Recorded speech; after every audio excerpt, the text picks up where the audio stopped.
I just wanted to share with you what I did when I get an ABS light on the dash and track control light on the dash. So you have to go to the ABS module, which is on the driver's side. So you have to undo this cover, and there are 8mm bolt and a couple of plastic clips like this. So there is few of them. I just show you the one I removed. And once you remove everything, then you can actually see the ABS module here and the motor. And this is gonna be my third one. So I went straight after that because first two were pretty much in the bad shape. So you have to disconnect this electric connector first, push these clips on the side, and then pull on the wire. What I did, I used a little bit of wire to just keep that plastic cover in one spot to have better access to these bolts. There are three 15mm bolts on the body of the ABS module, and then I removed the bracket actually as well, and you need to remove those two long bolts. They are 13mm. I got the front one easily out, no problem with the ratchet, but the rear one, you have to access to that bolt from the back. That's what I found, it's the best version. And if you use a different wrench, I mean like a ratchet wrench or something like that. When you remove the bracket, you have an access to the whole module, so it's easier to see what you're doing, easier to clean. So I use all plastic tools because this is aluminum block, and I didn't want to scratch anything, so I clean it with the plastic stuff and use the compressed air to clean it. Then there is a T20 Torx. You have to remove those two bolts to get this motor out of the body, so that's T20 Torx. Then I use a scraper, really sharp on the edge scraper, to pry it from side to side, and once I felt that the motor is pretty much like unstuck, I just pull on it and I removed it. So just be careful because there is a seal, which with a bad motor you shouldn't be worried about too much, but I just try to remove it gently as well. Once I remove the motor out of the body, the cleaning process just started. I covered this hole with a duct tape, and I used, it's pretty dirty, isn't it?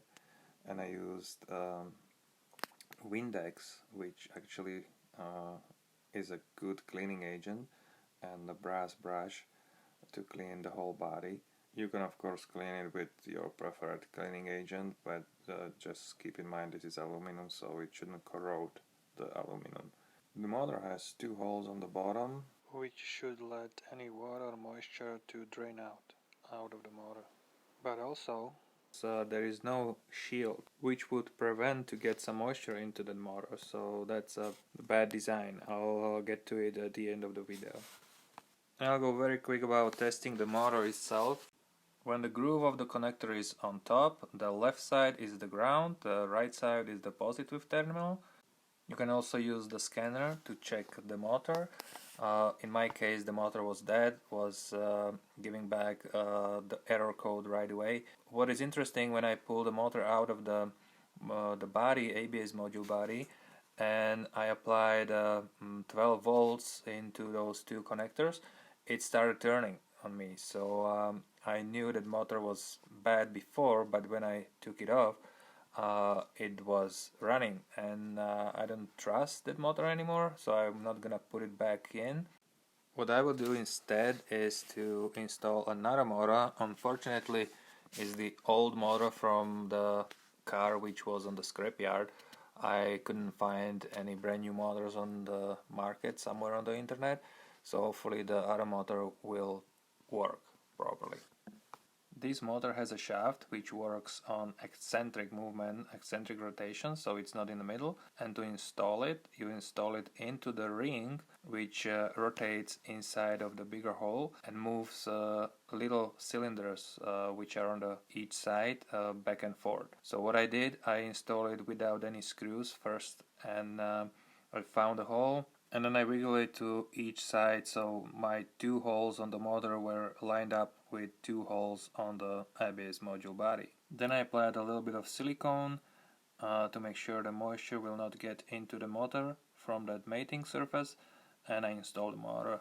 And now it's like a plug and play because I matched up those holes before. So use T20 Torx. I always hand tied it first, especially on aluminum, and use a little bit of torque on the ratchet. And let's double check if I see the silicone all around the motor body. There are still 2 holes on the bottom of this motor, but I will get to it at the end of this video, like I said before. Now I'll just connect it to the electrical connector and getting ready with this bracket for the ABS module. I brushed wire all bolts and I applied a little bit of oil on those threads, and I ran those bolts through those threads so I have no surprise when the bracket is in place. This is pretty simple, there's not too much to describe here. Use the tools you have and then install these 15mm bolts into the aluminum body. And the design, how it is, that is on the bottom of the engine, is not really great design. I was thinking about installing a handmade shield, like a splash shield on the bottom, so it can cover the ABS module, at least from that main splash from the roads, because this is probably the cause of the failure of these motors here.